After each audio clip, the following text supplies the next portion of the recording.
everybody, and welcome to Chat from a Hat. I'm your host, Josh Brown, along with my co-host, Caleb Luther. Caleb, how are you, my friend? How are you doing?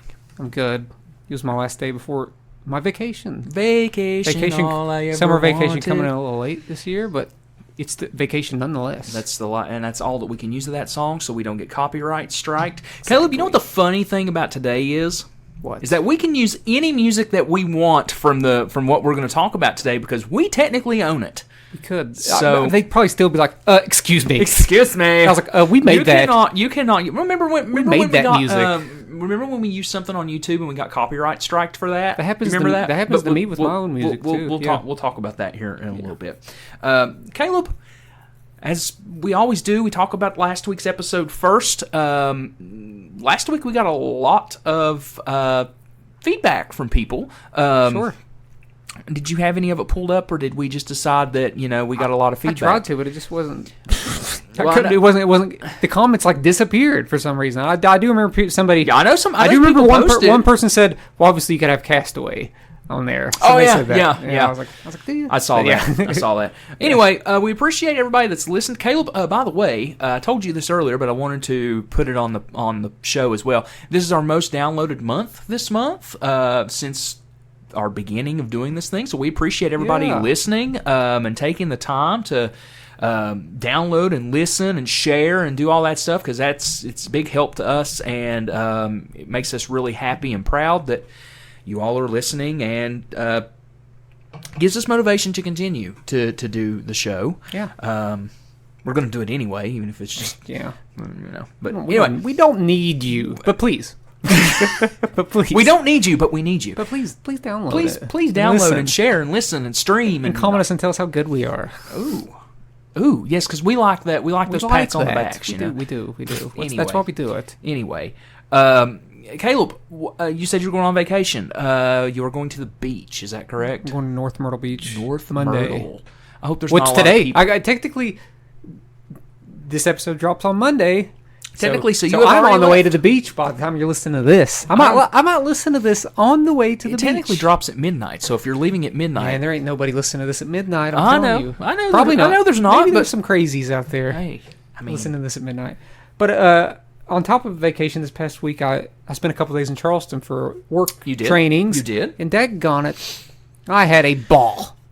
Good. I've never got to stay in Charleston at a hotel or anything, and we stayed at the 4 Points by Sheridan, which is right by the levee. Yes, it was very nice. It's very nice. It's also in a very convenient location because my main objective was to go to Sullivan's Records. Yes. I haven't been to their new location, which is located on, I think it's east. 614 east. Something like that. Something like that. And luckily I put in While you're doing that, I'm going to look that up because I don't want to mess that up. I put in Google Maps and how long a walk it would be, and it said 8 to 10 minutes. Yeah, honestly, from where I was at, it was literally just a straight walk. A straight walk for a few blocks. Yeah, it's great. And I love their new location. Oh yeah, I went there. I loved going in there. It's 613 Lee Street East, Charleston, West Virginia, 25301. I knew there was a Lee in there somewhere. Not a sponsor, but I went in there. But we want to talk about them. I went in there. I went in there because I knew that you wanted that record, that Talking Heads soundtrack. Yes, thank you for getting that for me. By the way, I was like, I'll look around for me. I'll probably find something. Mm-hmm. And I immediately found a lot. And I was like, okay, Caleb, you got to make sacrifices here, buddy. Ain't that the worst? But then ultimately, I really didn't make that many sacrifices because I ended up spending. This is with tax. $143 inside of there. Hey, you know what? Because every record, I bought Steely Dan's debut album, Can't Buy a Thrill, which I've talked about on the show, is my favorite Steely Dan album. I've never seen it in person. I was so excited that I was like, I didn't even recognize that it was used, technically. Yeah. And it cost $40 used, because it's original 1972 print. Ooh, didn't care. Loved it. And I bought an Elliott Smith record, his first record post-death from Basement on the Hill. I was like, yeah, I might as well just get this. And I got a Stevie Wonder album. Nice. Used. Inner Visions, which is funny because I talked about both Inner Visions and Can't Buy a Thrill by Steely Dan on our 70s albums episodes. And I was like, they're both here. So I had a good time. There's some really good places to eat in Charleston. I would live in Charleston. I would live there. I would live in Charleston. I think it's really cool, especially if you're in that area. We ate at Dempsey Brothers barbecue. We ate at Recovery? First, we ate at Recovery twice because that was inside of the hotel. Right, yeah. So we ate there for lunch both days. The second day there for lunch was fantastic. So I was like, I need something light. So I had a heavy breakfast. So I just got a salad with shrimp in it. Oh yeah, that shrimp was it was going hard. I don't usually eat the shrimp tails, but I was eating them. I was eating the shrimp tails. And then let's just say, like, one of my coworkers, like, oh, I have too many wings. I was like, I'll take a couple of those wings, and they were good. But yeah, the best food I had was at a First Watch breakfast. Yeah. Holy cow! I was thinking about that pancake I had for like 2 days. We were originally going to go there for record store day. Yeah, record store day, and we didn't. And it was just it was a Saturday morning. I lucked out and went there at 7:30 on a Wednesday morning. Yeah, and I got a granola banana almond crunch pancake, just one, because it was huge. Really? It was big, and also got a side. So you recommend that place? I got a side of potatoes, and there was a lot of potatoes. I did not finish the potatoes. I for the most part finished the pancake. It's maybe the best pancake I've ever had. Wow! And their menu is large. Really? It's largely like California based breakfast food because the company is based out of California. Yeah. Yeah, I highly recommend that. It's always packed when I walk by I'd there. say that it's very hard to get into on a Saturday or Sunday though. Yeah. They close at 2 p.m. Because it's just breakfast and brunch. But yeah, if you're in Charleston, there's tons of places. For years I underestimated Charleston, but it's evolved. I don't know what it is. Over the years I've been going there a little bit, and that was the most I've ever been there. Yeah. And Capitol Street, it was nice. Capitol Street is fantastic. You got Taylor Books, you got the ice cream shop, you've got the theming on Capitol Street is just fantastic. It's just the way that the sidewalk looks and everything. It looks. I mean, that's something that you probably wouldn't expect to see in a West Virginia city. I agree. It's like Lewisburg. There's a street in Lewisburg is the same way. Yeah, exactly. I like it. I like Charleston so much more than Huntington. Oh yeah, and I like Morgantown more than Huntington, but I think I like Charleston more than Morgantown. Morgantown's just so wacky and so many like uphills, and the roads are just awful. It feels like sideways. Yeah. There's still some cool stuff. We'll talk about Morgantown. Don't you worry about that. Yeah, that'll come up. That will come up. Is Bo is Afraid next? Is that the next thing we're talking about? Probably. So, as we said in last week's episode, we were going to go watch Bo is Afraid. It was my second time watching it. Josh's first time watching it. Bubby. Y'all know I really like that movie. I've talked about it. I liked it a lot. It's my second favorite movie of the year. Josh?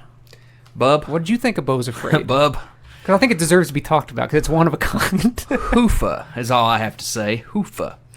Okay, so I liked the movie. Don't get me wrong. Would you say there's elements of it that you love?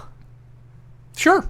I'd say you almost had to have loved some. Sure. The animated bit was incredible. Yeah. The animated bit is awesome. You're right. The movie is a 4-act movie. It's a 4-act movie. Yeah. To me, the fourth act gets a little too off the rails for me. It's a little too long. It gets a little. It gets bumfuzzled and convoluted for no reason. Which, I mean, the whole movie is, but this is, I guess, I could see how certain things in that fourth act could be jarring, even despite the events happening before that, which none of it feels grounded. It all feels surreal, but there is something particularly that happens in the fourth act. It all feels like it's going on in his mind, and it's just the whole movie. And it's just a study of anxiety and a study of fear, mommy issues. Yeah. And that sort of mentality and mental issue. It is one of those movies that I will say that everybody should at least watch once, even if you hate it. Because there's not going to be anything like it. You might be able to see influences from it, like I was saying, Happiness and Magnolia and stuff like that. Yeah.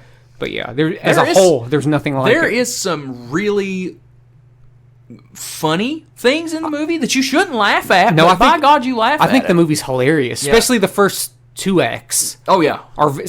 Especially the first act. But as I was saying, I think some people wanted the first act to be the whole movie. I don't think you could withstand that pace Not for 3 hours. And that chaos for 3 hours. No way. You wouldn't make it. You'd get exhausted. You would be exhausted. So the second act sort of calms down.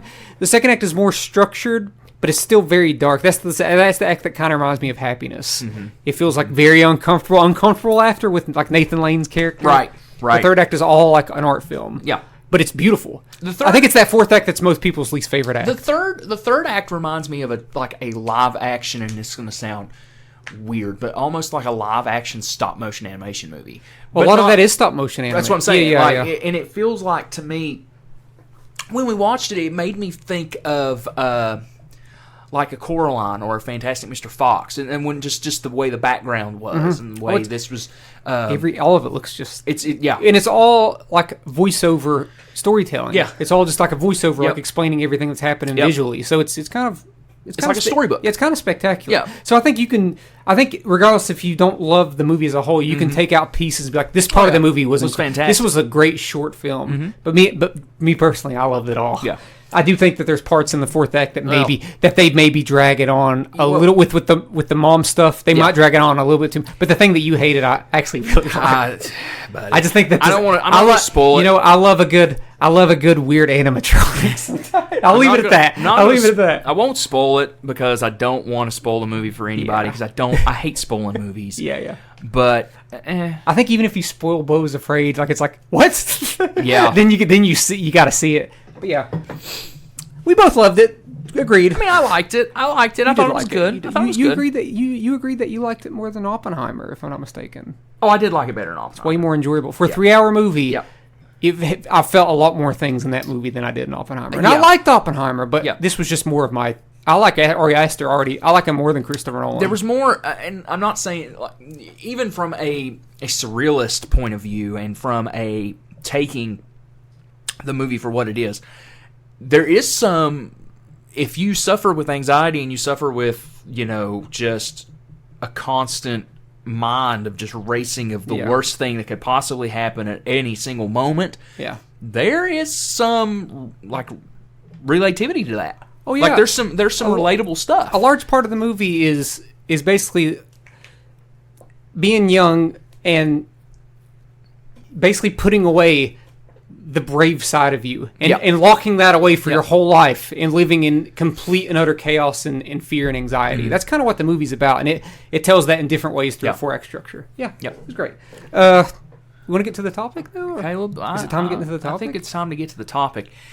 This week we are going to be taking a walk down memory lane that, Caleb, we don't really take my microphone stand is just breaking here. That we usually do not do very often. And to be quite honest with you, I don't think that you and I have ever sat down and chronicled. There's been bits where we've had where we've told people in person things. Yeah. But this may seem egotistical. This episode may seem like that we are stroking egos. It may seem like that we are... Which is dumb because we weren't like a terribly successful band. We just want to talk about our past. We just want to talk about our old band, Meet Me in the Matinee. And a lot of people that listen to this podcast actually know a lot of these stories, but hopefully the people that don't really know a lot about this will actually... not saying this to be egotistical, but we'll take the time to go and listen to some of the songs that we're going to talk about today too, because we did work very hard on our music, and we spent a lot of time and effort on it. But what we're going to do is we are going to just break it down and talk about our band, Meet Me in the Matinee. The way I view this isn't necessarily like a biography of our band. Right. To me, I'm highlighting things that stood out to me. Honestly, mostly in a really fun way. Right. There's not a lot of negativity here. There's not a lot of toxicity here. I didn't want it to be about that. We want to celebrate our 10 years or so as a band. Yeah. And technically, we never technically broke up. We never broke up as a band. After it was 10 years in, we didn't play anymore. We just didn't play anymore. Yeah. We were going to, and we put the wheels in motion and started to rehearse and practice and stuff again. But it just never really formulated. I was also very depressed, and I was like, I don't really want to do this. Well, we kind of both were in. Yeah, I just because I almost came back at mind space. We did kind of, but I was just I was like, We'll get to that, though. I'm on to something else. We'll get to that. Yeah. Well, Caleb, Meet Me the Matinee formed in 2008. And we did. I can't necessarily say anything up to a certain point because I didn't join the band right away. I was not one of the quote-unquote founding people in the band. Yeah.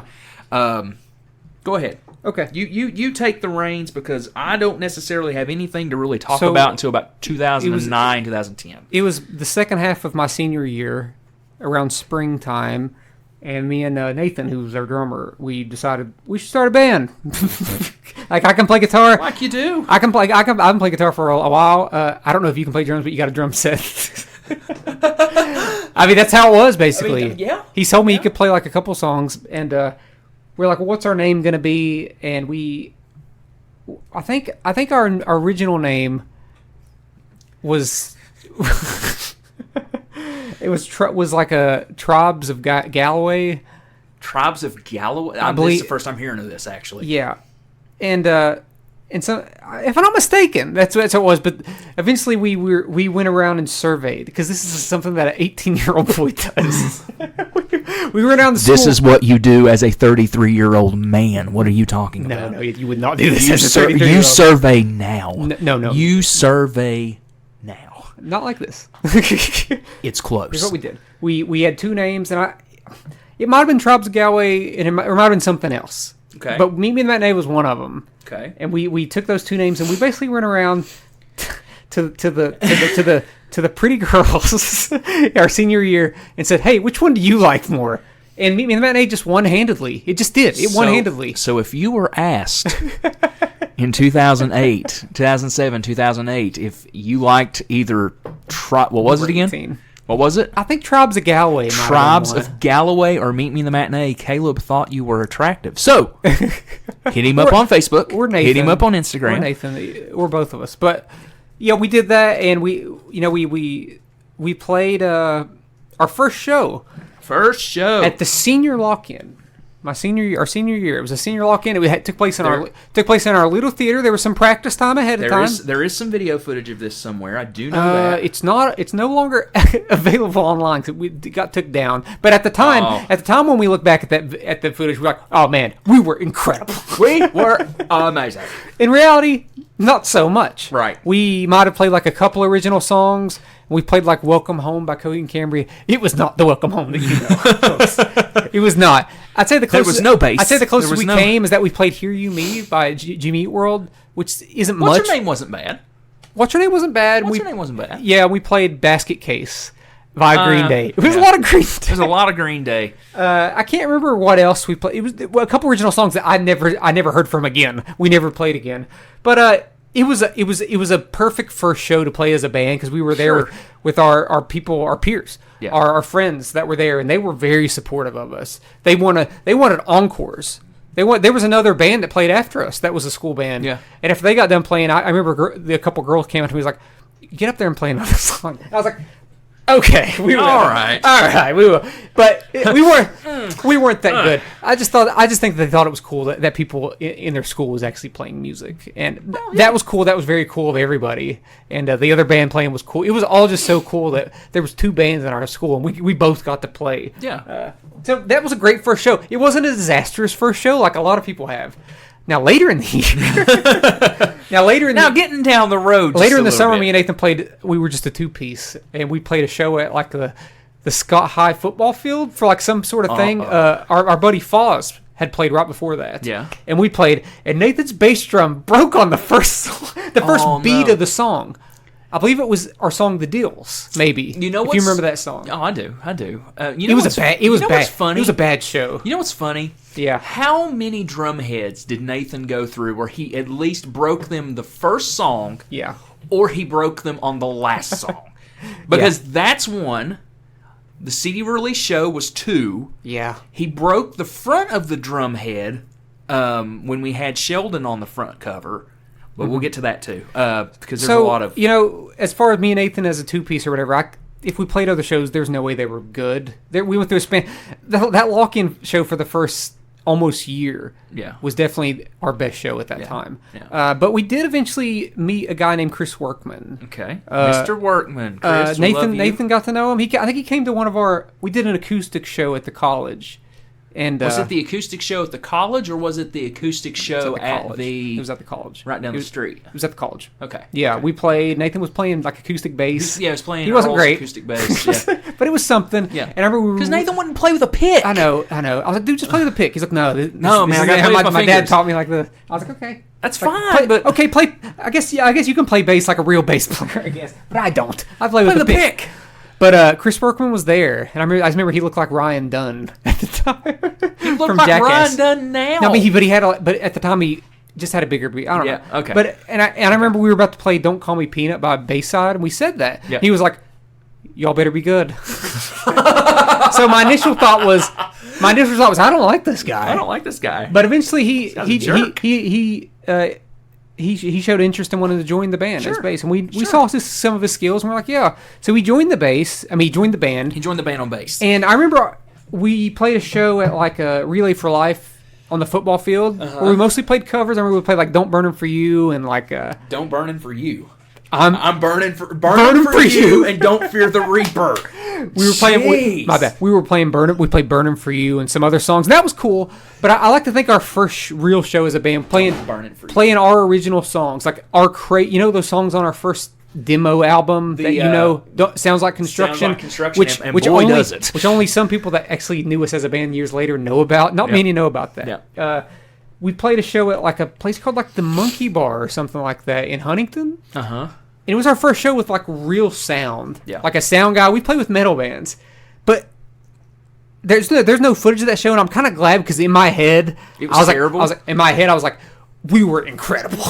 we played our song Red Orange that night. That's an 8-minute long song. I know. And as far as I remember, we killed it.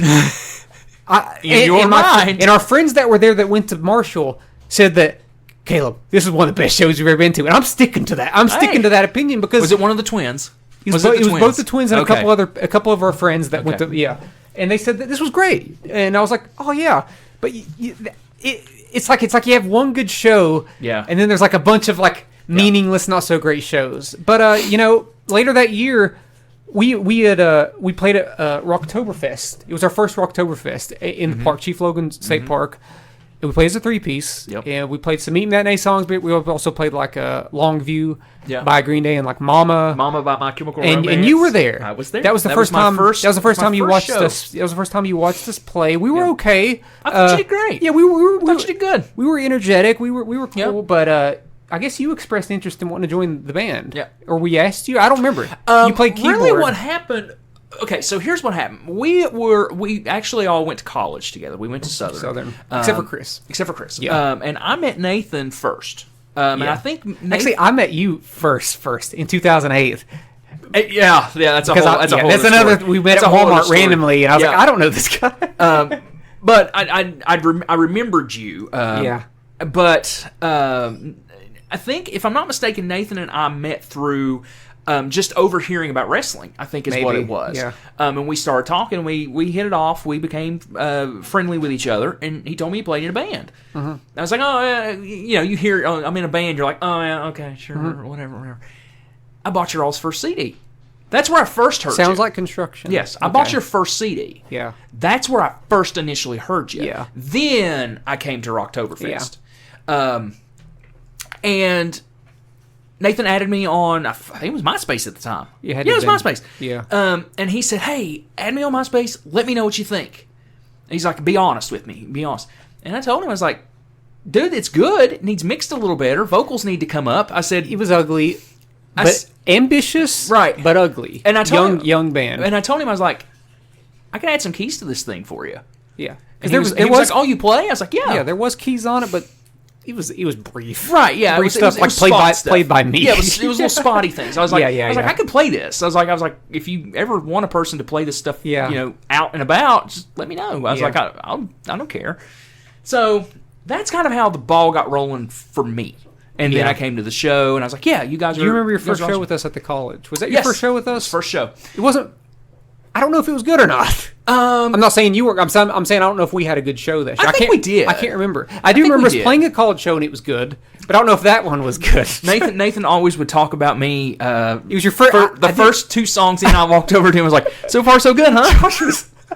Dude, I was nervous. That was the first time I'd played with a band. You were, because at the time there were some songs where you wasn't playing keyboard at the time. On some songs you'd have a tambourine. And you'd come over to Nathan like, so far so good. And Nathan's like, I am trying to drum, man. Gosh, shut up. But if I'm not mistaken, we did play at least a few of the songs from our or at least maybe all the songs our first, which I didn't really talk about much, but it was basically just me and Nathan. We recorded with our friend Chris Curry. He recorded us. And the songs were wild. It was me putting all of my influences, like Radiohead, Coheed and Cambria, Bayside, Nathan with Rush, King Crimson, Rush stuff. It was just a lot of things. The songs were long. They did a lot of things. And live, sometimes it translated well. And I think it did help a little bit with you on keyboard. We were able to make the sound a little bigger. But the problem, here's what happened. The problem was I developed a really horrible stomach issue. You remember this. And I had my gallbladder taken out in 2009. And I was still very, very sick. So I had to be picky and choosy about the shows that I could play. Yeah. And there were times where I would show up and just be so sick I couldn't play. So I would leave. I barely remember that. Honestly. Yeah, well, that's the thing. Yeah. So I technically for me, I don't feel I started fully until 2010. Yeah. Because Common Fool was already out. And that sucked. Yeah. And, it didn't suck. It kind of sucked. The Common Fool was our second demo album thing, and it was, in a negative way, more polished than the first album. And that made me realize that, we work better when it's kind of less polished because our flaws don't show as much. Right. And the songwriting was a little better on the first. But, we in 2010, I do remember we played a show at the college around spring. And it was good, from what I remember. I remember the one that sticks out the most to me was that we played "How's It Gonna Be" by Third Eye Blind, and you played keyboard, and it sounded very like dramatic and cool. And I remember that being a good show. Yeah, but as far as 2010 goes, we ended up recording like an EP around October, right? Or we started I think it started in August. Are we talking about the Halloween EP? I thought we recorded in like a week. Remember? I think we did. Well, we had rehearsed and wrote everything a month before. Because in 2010, I actually left the band. I didn't write that here, but I left the band that summer because I was totally just disinterested in all of it. I wanted to play summer league basketball. I was still in my mind, I was like, I'm 20 years old. I'm still like at the peak of my athletic career. I'd rather be playing basketball this summer. I remember Nathan was very upset about that. Well, I remember this because it was because I remember Chris and me and Nathan. You guys were kind of writing a few times. You guys were kind of writing, and we were writing some stuff. But then whenever summer ended, I was like, I can come in and jam. And you guys had some things written. I didn't really write much on that Halloween EP, but with the exception of the last song, Secret Treehouse. I wrote that with Chris in my room one day. But it was mostly like a few songs that you all kind of put together. And I came in and added like vocals and lyrics. Folks, musically they were fine. Lyrically they were not good. They weren't great. No. Sorry, Chris. I think the lyrics to Evilness and Secret Treehouse are really good. Yeah, well, those two are really good. But there was a song called OTC and Barrymore. They were musically cool though. They were cool, especially live. Yeah. We did some cool stuff. We recorded that, and I'll get Lost to the Annals of Time. I'll get more to that. We finished recording that. We did record that in a week because I remember. Here's what I remember. We recorded it very quick. It was just four songs. It was just four of us.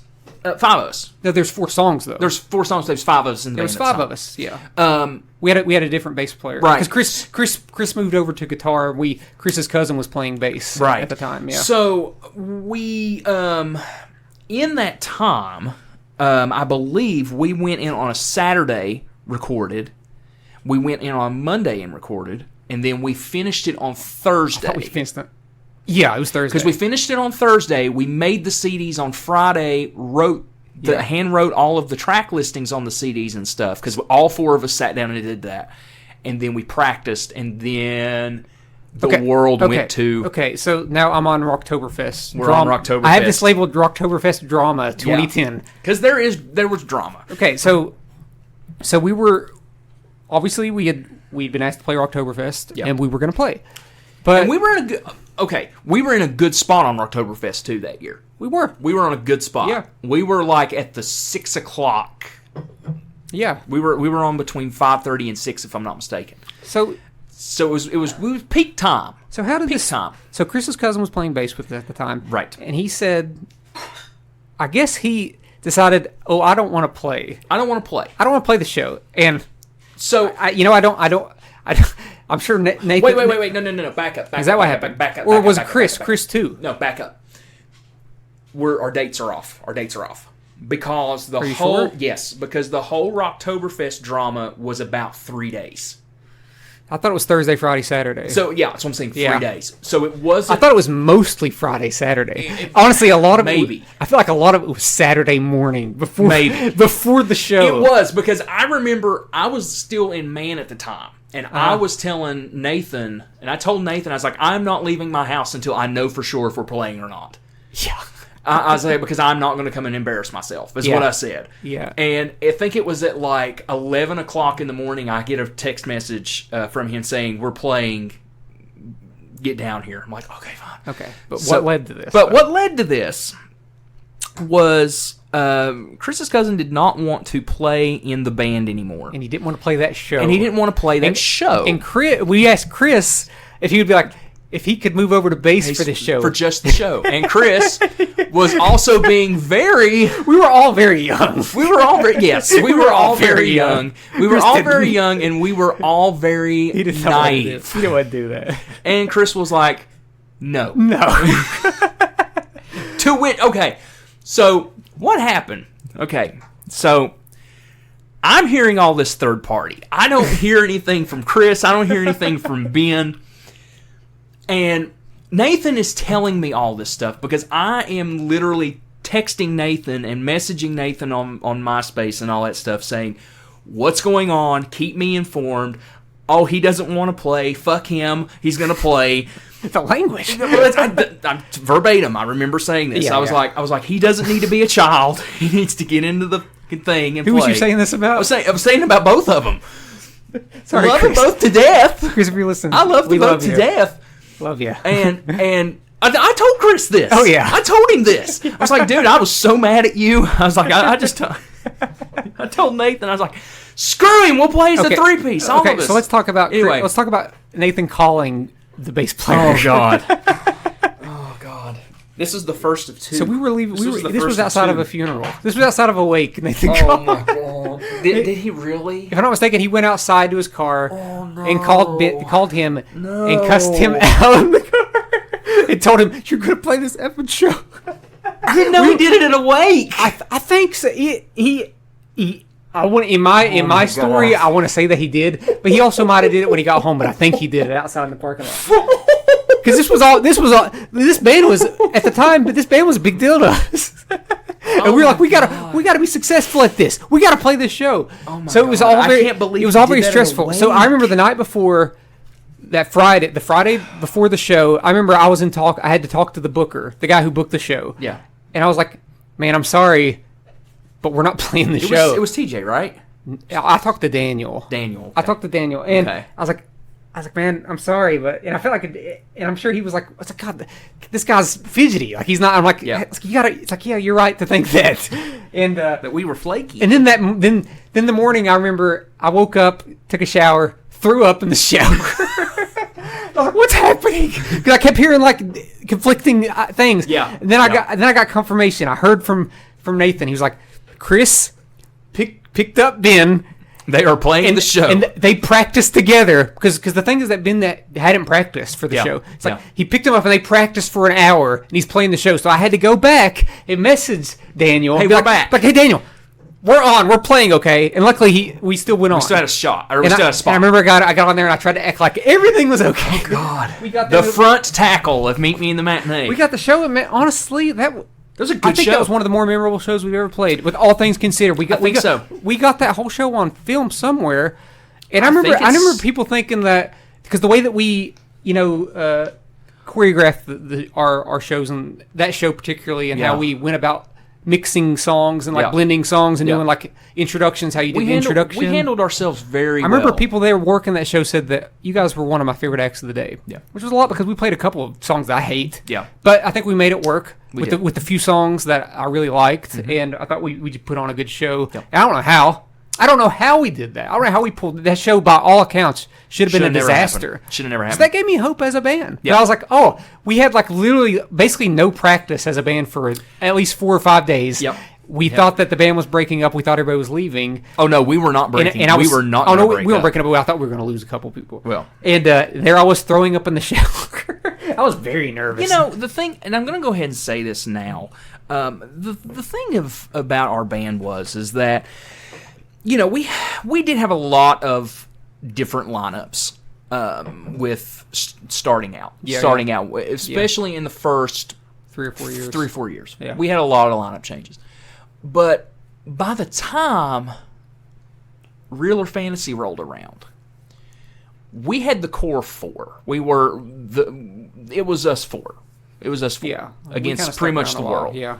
Now, granted, when, you know, things with Chris went different and he started a family, he left, that I take nothing ill will toward him. No. But then it became us 3, and we never tried to branch out again. No, we just stayed as 3. Yeah, and we were just like, you know what? Because we'll get to it, but whenever Chris leaves, whenever Chris leaves, we'll get to what happened with. Let's get to 2011. Real or Fantasy. I guess we started to write songs for Real or Fantasy. Yeah. We played some songs at Rocktoberfest that were going to be on Real or Fantasy, if I'm not mistaken. No. Oh yeah, sure? we played WSFOT. Yeah. Yeah, you're right. We did. It wasn't even fully fleshed yet. We ended up changing it. Yeah. And what's funny? Song. What's funny is that the Rocktoberfest song that thing is on Real or Fantasy. The intro to the song. Yeah. I wasn't really involved with a lot of the writing in Real or Fantasy. See, I don't remember anything really. I wasn't involved with a lot of it. It was more so you all already had the songs done. Yeah, for the most part. For a while there, you weren't playing in the band. Yeah. For a lot of 2011, you weren't playing in the band. I wasn't needed. I thought you were. I wasn't needed. I thought you were. Because the person at the time was able to do both, and I honestly at that time felt that I wasn't needed, so I took a step back and worked on the social media and worked on the YouTube stuff, and I wanted you. Worked on the business side. I wanted you. Which was fine. I enjoyed doing that and everything. So, through the course of writing those songs, Real or Fantasy, which I think is a jumbled mess. I don't love it.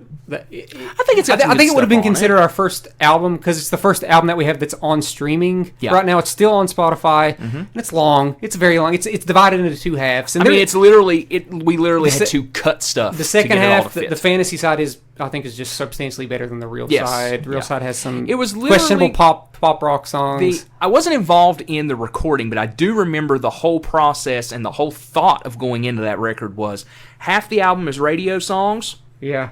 The other half is experimental rock. Experimental progressive. Progressive rock. There's some good. I still hear a lot of people say like Rubik's Cube. That's one of my favorite songs. Yeah. I do like that Sea song. of Ignorance is fantastic. I guess on the first half of the album, Sea of Ignorance is one of my more favorites, and maybe Climb the Mountain of Conflict or something like that. But the second, So You's a good song. Oh, I hate So You. You hate So You? Dude, really? I hate So. I'm embarrassed. Really? Yeah, dude, I'm embarrassed by that song. I think it's a good song. I hate it. I don't know what. I think it's a good song. I hate my mentality in that song. I think it sucks. I don't like it. I think it sucks. I think musically it's got some decent guitar licks. That's what I'm talking about. I think the lyrics are truly, truly, truly awful in that song. It probably is. I probably have to Don't listen to that song. Don't listen to it. This brings us to our first... We played a Battle of the Bands, which you said you was not in the band at the time. But we played a Battle of the Bands. Moonstruck! It was at this time when I realized, I don't love Battle of the Bands, even though we played another one eventually. Yeah, but the other one we will talk about, though, because it is funny. Is it? It's funny. Okay. There's some stuff. Maybe. Okay, so we played Moonstruck, Battle of the Bands, which is up towards Weston. Uh-huh. And it's about 2.5 hours away. It was in early June, and the theme was, if you're playing, bring a tent, stay the night, stay outside, get a tent. And we did. We got tents. We slept in tents. Do you want to know why I did not play this show? Because of tents. Because there was camping involved. Camping. And guess what I said? Are we camping? But we did camp. He's like, yeah, we're going to camp. I went, I'm out. So we played... I don't camp, We played folks. day one. Needless to say, we did not win. We didn't have a great set. I especially didn't play great. I played good on it. We played a couple songs good, but overall, we definitely did not deserve that. Moonstruck. Didn't deserve to win, but we camped, and I remember the next day... The flood came. Well, nope. You're not going to talk about the flood? I'm going to, but first, the next day, we didn't play. We were just kind of like... Just there. We're chilling. Just kind of there. And I was like, you know what? I need a tan. And oh my gosh. I didn't know much about tanning at the time. I was... I guess I was 21. I guess that's a bad look. I was 21. And me and Chris was like, let's put suntan lotion on our shoulders and arms. And I'm telling you what, it got pretty hot that day. And I got second-degree burns on my shoulders that day. On top of, everybody left. Me and Nathan were the only ones that stayed that night. In our tent, it flooded. We woke up in a river of rain. I was like, what a weekend. What a weekend. We had like no money, basically. All we had on the ride home, basically, I pulled out an Arby's gift card. Oh my God. And Nathan was like, Caleb, you saved the day. But I remember I played in a summer league basketball game the next day, and I had those second-degree burns on my shoulders, and one of those blisters popped in the middle of the game. Ooh, that was bad times. I can look back and be like, yeah, there were some cool memories there, but ultimately I hated playing it. I think a Battle of the Bands is... I hate it. I hate a Battle of the Bands. Like it's stupid. But later we're going to talk about a Battle of the Bands later, though, and what swore us off. But later that year, you started playing in the band again, if I'm not mistaken. Yeah. And... it was after that. It was, in all honesty, what happened was, for lack of a better term, it was Nathan told the bass player, "You need to pick an instrument." I don't think so. I think he just left the band. No. I don't think so. Yeah, I don't think so. I think you're getting conflicting data. He just left. He just left the band, and give. Good on him, whatever. But he left, if I'm not mistaken. Well, anyway, you're wrong. So Nathan, you're wrong this time. Nathan messaged me and told me to come back and play, and that's where we had our 17th lineup change. So I'm trying to get a read on like when we started booking shows in Big Ugly. It was probably, I think it was spring of 2011. You still weren't playing at the band at the time, but I do remember you playing a 2011 show later that year at Big Ugly. Mm-hmm. And we'd book show. If you're not aware of Big Ugly is where the Big Ugly Community Center is. It's in Lincoln County, it starts in Boone County. To be honest with you, the first show I played in Big Ugly was... Well, that was a Halloween show. Was the Halloween show. So I don't show. count that because that was a private show. Sure. It wasn't like a show. But the first show we had there, if I'm not mistaken, was the CD release for Reeler Fantasy. So we played before that. Did we? It was whenever... it was that spring of 2011. You weren't playing in the band at the time. But... My first show from 2011 to, let's say... Real show. To 2013, playing shows at Big Ugly. We, for some reason... We would book we would get the most outrageous crowds there. Yeah. It makes no sense to me. It's in the middle of nowhere. But I guess because it's in the middle of nowhere because people don't have anything to do. I guess people, I think it largely attract Hearts and Chapmanville people. Right. They're a little closer. Right. Some Logan people would come. Yep. I remember there being like over 100 people in there. That is not a big space. No. That was insane. Yeah. We'd get a few bands on that bill. You know what? We can talk about it being out of the way and everything like that, but those shows were fun. They were fun. There was a time when they honestly, I think most shows we played there was pretty. Obviously, it started to wear off eventually. Not as many people started to come. Right. Maybe they caught on that. What soured the Big Ugly shows for me was when we had Morning Fuzz, and no one showed up. That sucked. And they were a touring band. I do remember later on us booking shows, and I feel like we had some of the best acts we ever had, and there might have been 20 people show up, and I was like, well, okay, well, I guess we don't need to book shows here. But it had its time. Yeah. I was just surprised that there was as big a shows as there was there. Right. It was us getting our feet wet. There was a time that it felt like we were bringing the music scene back there. Yeah. Did it ever go anywhere? Who's to say? I don't know. But it seemed like at that time, it's like, oh man, we're getting some cool acts out here, and people are actually coming to watch it, and people are having fun. Right. But all things come to an end, I guess. They do. Let's get to 2012. Reeler Fantasy has dropped. It's the first album it's the first thing that we consider to be an album by us, somewhat. Yes. Because it's streaming. You can stream it on Spotify. Some of it's good, some of it's not. Yeah.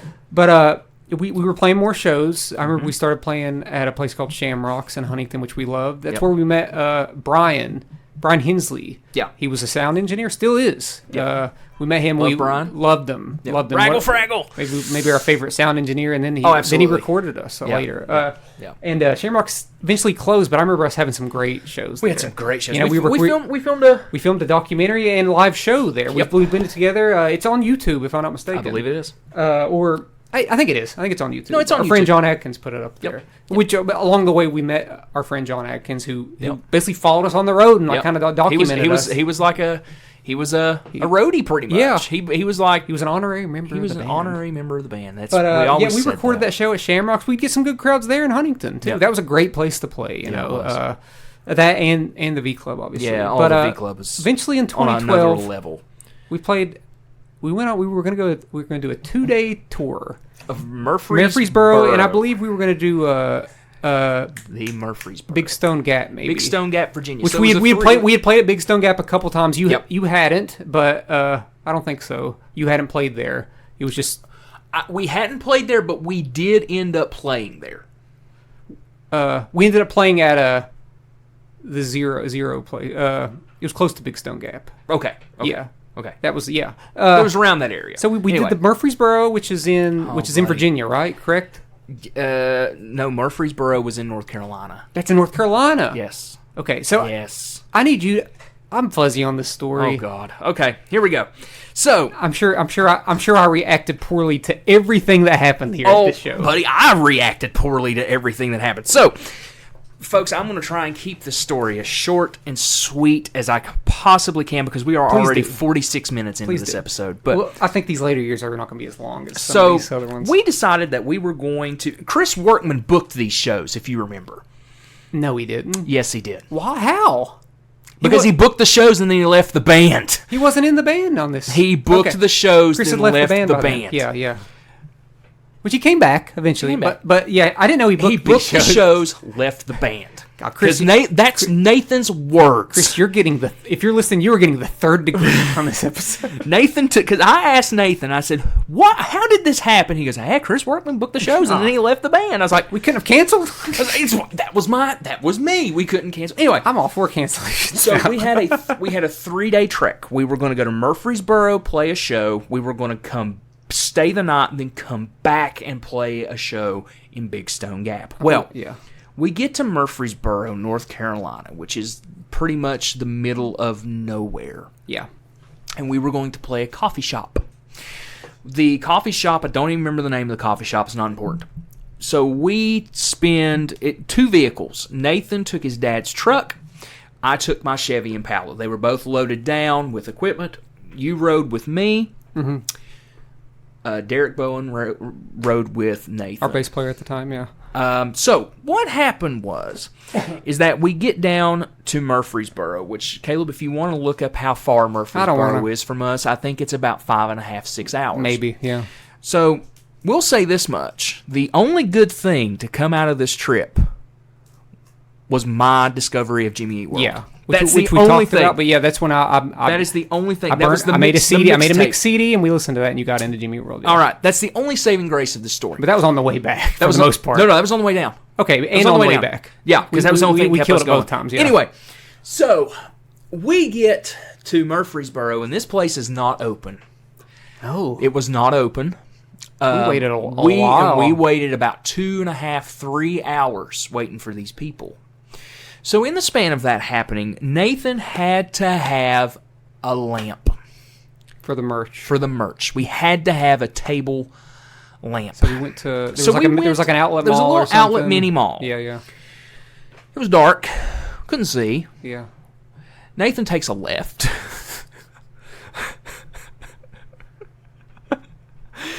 Nathan takes a left and hits a hole in his dad's truck. So he takes this left, he hits this hole, and he breaks the leaf spring off of his dad's truck. Now, Nathan absolutely loses his mind because he knows he's in trouble. He has a panic attack. He has an anxiety attack. He can't play because he's literally shaking. Yeah. He can't play. The place isn't even open still. We drive back. We can't play. There's no show. There's no venue. There's no show. Nathan can't play. You can't play without a drummer. I mean, I guess you could, but at the time we just didn't want to. So we decide to go over to this rinky-dink motel. And I said, I'll pay for the room. Let's just spend the night.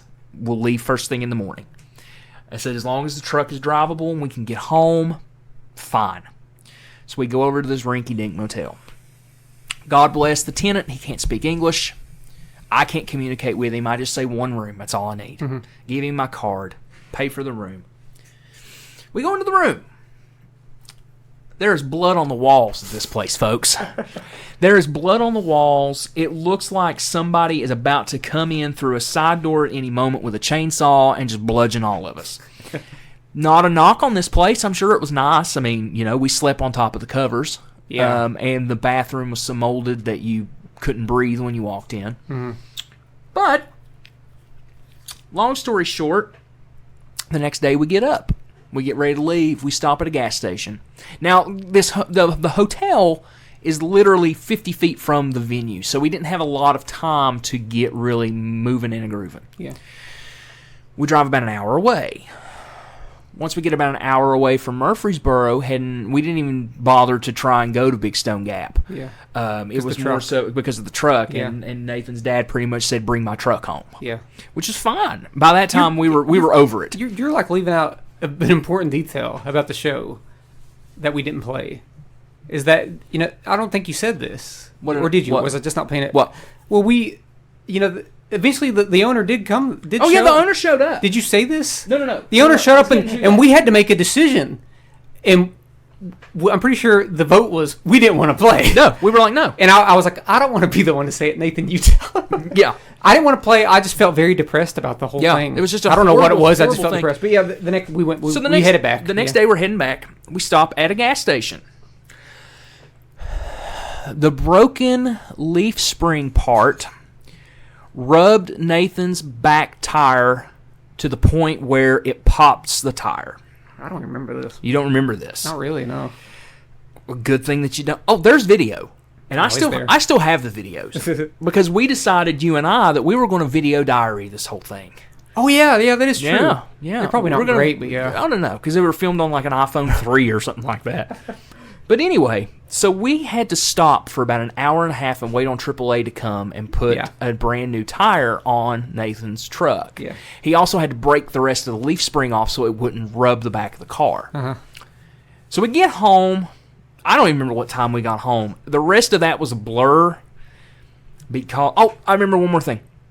We stopped to get gas, and this place that we stopped had no gas whatsoever. Yeah. You remember that? I think vaguely, yeah. Yeah, so we had to try and coast it another 10, 15 miles down the road to get gas. Yeah. It was an absolute horrible experience. Yeah. I don't even remember. We had McDonald's, I think. Maybe. We stopped at for some reason I remember a McChicken rings a bell for some reason. Yeah, a McChicken sandwich, I think. Anyway. So there's a couple other things from 2012. I don't want to spend much time on it. Just sort of breeze through. Yep. But I just want to mention this. Mm-hmm. We don't have to go into like how ridiculous it was, but it is ridiculous is that we played a show in Nashville, went there, came back the same night. I don't know how in the world we did this. Should have never played that show. But we did make a fan there. A fan that still commented on our stuff. She was Scottish, I believe, right? I think so. And she bought a CD. So that's one thing. That's one person, but that is crazy that we went there and then drove back the same night. Yeah. That's insane. Also, do you remember the Louisville show? Where we played in the shows that had like 4 different bars, and then my car battery died. Yeah, and some guy tried to get on stage with us. Remember that? Oh yeah. And the thing awful. We played a lot of questionable. Like luckily we never found ourselves in like a green room type show. If you've ever seen the movie Green Room, we never found ourselves in a situation like that, but close. But also in 2012 we found the niche. We found the collective unit. Our bass player had left at the time. And we needed a bass player. Yep. And we had 2 weeks before opening a show with. So there's this new metal band from the early 2000s. They're called Edema. Yep. I'm not that aware of them, but apparently they had a couple big songs. They were big. So there was a few bands playing. I forgot where it was, but it was in Huntington. It was Tequila Rocks, maybe. Tequila Rocks, yeah. Yeah, Tequila Rocks. Yep. And we might have been opening that show. We did open that show. And Josh learned about 7 or 8 songs in a span of 2 weeks. And I remember us playing extremely well. Yeah. You know, my sister and brother-in-law, who basically just got married a few months before that, I remember they still tell me, it's like, you all were literally my favorite act of the night. And there wasn't a lot of people there, which sucked because you got a demon there. There wasn't a lot of people there. But I just remember being super proud that we were able to pull that off. What was funny is that Nathan said something. I think it was in like a group message we had. It was like, Josh, you know the songs on keyboards, right? Yeah. Can you play bass on them? I was like, I mean, maybe. And then the whole collective... Well, I wrote out tabs for every song. I was like, here's the tabs. Play along to them. The whole collective thing is like, do we bring someone in 2 weeks and try to teach them these 8-9 songs, or do we just segue... Someone who's aware of the songs. Someone who's aware of the songs, who has... Because there was a thought of having you stay on keyboard, but I was like, this... He knows the songs. He knows the songs. So it was just me, you, Chris, and Nathan. Yep. And I think we killed that show. I loved that show. That was great. Yeah. I think at the time that was probably the best. That might have been the best we had played at that time. That Fender Squire bass that you own now. Yeah. You played that? Yeah, that bass is so rough. I record my stuff on that, and it's rough. I do make it sound the good. action on I do make it sound good thanks to like editing and stuff like that. But it's hard. Sometimes if I'm playing a song that's a rough riff, that's going to play frequently after the song, I will copy and paste it. Oh, that's okay. So I don't want to play that bass for 3.5 minutes. Yeah. But I don't know how I did it. 2012, we played some really good shows as that lineup. Yeah, and, we did. I remember we played at the V Club. We decided we were going to play a set straight through with no stops. Yeah. We were going to connect every song. I'm sure it was hard for the audience because they didn't know when to applaud, but I think at the end it was rewarding. Can we back up just a moment? I just want to touch on something brief because I said that we were going to talk about it. The reason why we stopped doing Battle of the Bands. We did a Battle of the Bands at Huntington. It was Huntington, right? I thought it was Charleston. Might have been Charleston. Maybe. One of those places. The judges decided to say that our bass player looked like Chad Kroger. And the best thing about he was playing keyboard at the time. Playing keyboard at the time. Yeah. The best part about that show is that we met Casey Shingleton. Is that it? Yeah, his band was the show. Playing at that was the time. The show, and it literally, God bless them. They made chicken salad out of chicken crap because if you remember, Casey's guitar messed up. I don't. His pedals and everything messed up. Oh, really? Through the whole show, like everything was malfunctioning. So it was like one song in, and he was just ripping it out. Like he was doing everything in his power. And that was the show where he said, "Get up on your feet, or I'm gonna freaking kill you." And you got up and was jokingly. Yeah. I didn't know him at the time. But we met Casey at that show. Yeah. That was that kind of started Casey was kind of the catalyst of us starting to really get to know a lot of people. Yeah, that was kind of like early 2012. Yeah, right? early 2012. But we did that. We played that show at the V Club straight through. That was cool. Yeah. We never did it again. Nope. We played a zombie walk show. Oh God. In the park. We don't talk about it. I really don't want to talk about. I did not enjoy that. Yeah. I didn't like that. It was rainy. Absolutely. A lot of our equipment got rain on. It should have been canceled. That's the end of that. Yeah. I dressed as Sean from Shaun of the Dead. I was Rick Grimes from Walking Dead. Which is crazy because the day before that, we played a really great set at Rocktoberfest 2012 in a shelter. I believe it was just the day before. Was it? I think they were sure? I think it was like the 29th and the 30th, if I'm not mistaken. Dude, I could have sworn because I remember. I thought we played a show the night before, but I don't think it was Rocktoberfest. Dude, it was Rocktoberfest because I remember having the same facial hair that I had for both. Because I was growing my facial hair to look like Sean. We played great at that show. Yeah. But the zombie walk was just not designed. It was not designed for that. Wasn't designed well. So God bless them. So in 2013, we opened for Wednesday 13. I had I'm pretty sure I've told you all this, but I remember I said, if we don't, I started writing some new material. I guess I was at a peak of angriness when it came to music and the music scene and just what it's like to play in a band. And I was like, if we don't change our style and learn these songs, I'm going to quit the band because I thought that we drastically needed a change. Sure. And And I remember... And everyone was on board, I think. Okay. Yeah, everyone was on board. There are 2 times in this band that's happened. Yeah. We'll talk about another one later. So, we started writing Beauty and Ordinary Things. Yep. And I believe, honestly, with Beauty and Ordinary Things, which came out the next year, but the writing, we started playing a lot of those songs in 2013. I think those were some of our most energetic shows. Yes, like we were almost a punk rock band. Yeah, like those songs were very aggressive and in your face. And the thing of it is that album really started to kick off a collective group effort of the music, because all of us were throwing stuff into the pot of music. Chris was throwing stuff in, Nathan was throwing stuff in, you were throwing stuff in, I was throwing stuff in. Collectively, I think that's our most cohesive and comprehensive album. Maybe. Well, obviously the album is the next year, but all the writing of that was being workshopped through 2013. Either us playing it live and recording it and having to send it off and whatnot. I can't remember if it was in 2013 or not. I think it was 2013 is when we put out a demo for our song Manny. Yeah. And that was the first taste of like what our new sound was going to be like. And I remember that caught a lot of people's attention. But the thing of it was, even for Manny, and it actually got us signed for a short period of time. Yeah. We didn't stick with that eventually, but there's a reason why, though. Yeah, there's a reason why. The thing about Manny, though, and I'll always say this, is Manny is the bridge.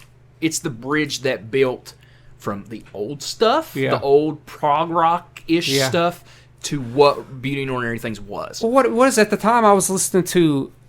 I was a year into just really getting into a lot of the classic indie rock stuff. Yeah. So I was listening to a lot of Jawbreaker, a lot of Superchunk, a lot of Archers for Loaf, and those are some of the heavier indie rock bands, and that heavily influenced the sound on that. And we all sort of like we're in on that anger and that angst and that ambition.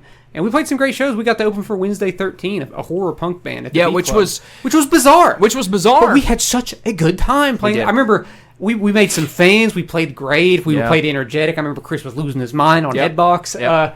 It's a great show. There was a lot of people at that show. There was a lot of people at that show. So throughout 2013, those were some of the most fun shows. Even if our shows were like hectic and crazy and all over the place, they might not have been the tightest, but we were having like so much fun workshopping those beauty songs. And we got signed because of the Manny song. We won a competition and got signed to a label, and we actually got to get our album mixed by somebody in Michigan, and this is where Beauty and Other Things comes in. 2014. Had the album mixed. It took a while. It did take a while. It took a while because when the songs got sent up on the hard drive, they got shuffled. Some of the tracks we'd listen to some of the mix like, oh, this part is not where it's supposed to be. This is not where it's supposed to be. And the worst one was T. The end of T was, oh my God. It was a mess. But the album came out in 2014. The album this year sort of revolved around that album, and it still is probably most people's favorite stuff by us. Oh, absolutely. Absolutely. As far as like mixing wise, it probably is our most cohesive. I just don't love how the album is mixed, which somewhat I can listen to it still and be like, yeah, I like this. As far as songwriting and our energy goes, I was like, I love this. I just wish it wasn't so. It feels really processed. It's polished. And I'm not saying that the guy like auto-tuned my vocals, but there was correction in a lot of my vocals that changed melodies that I'd sing. Mm-hmm. I was like, maybe he thought this was better. I didn't sing the melody off key. He just wanted to change the melody. Yeah. And I think he did that with some guitar parts and even maybe some bass parts. And maybe it worked, maybe it didn't. Okay. And the album is very compressed. It's very loud. There is a thing in one of the songs. I don't remember what it's on. It might be Headbox. Maybe. Where there's a bass part. It has to be Headbox. And I went, I didn't play that. Exactly. That's how I felt while listening to some vocal melodies. Like, I did not sing it like that. And and the thing of it was, is I remember recording the song. Granted, I don't remember recording the song, but I remember texting Nathan after listening to it, and I went, no. It was when we all sat down, because we waited, and we all sat down and listened to the record together. Mm-hmm. In Nathan's house. Yeah. We sat in the living room, listened to the whole record from start to finish. Yeah. And when it was over, I looked at Nathan and I went, did I play that like that? Yeah. And he was like, I guess, I don't know. As much as I am still very much fond of the majority of these songs, Yeah. I think it has some of our best songs. It does not sound like us. It doesn't sound like us. I know that's a lot of people's favorite stuff, but it does not. It does not reflect what it sounded like live because they changed a lot of our tones because we sent in the files raw essentially, and they changed a lot. That's just what they wanted to do, and honestly, it kind of worked because we made more fans from that album than any other album. Right. But just me personally listening back to it, I was like, oh, this is an incredibly compressed album. Yeah. But we met a lot of friends along the way. That this was around the time that we started playing around with Miniature Giant, which Casey Shingleton returns. He played drums, and that's where we met one of our. Aside from Casey, we met John Ballard, Michael Workman, all of the Miniature Giant gang.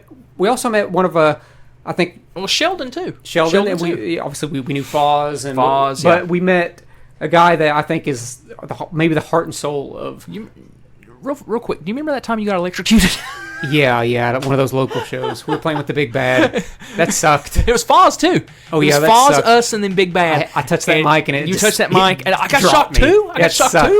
But anyway, sorry. We met. It's funny. It was around this time where, actually, before I mention this guy, I want to say that we met one of our super fans who shows up at the shows and steals the show every time. That's Tad. Oh yeah, Tad. Tad just really stole the show. But.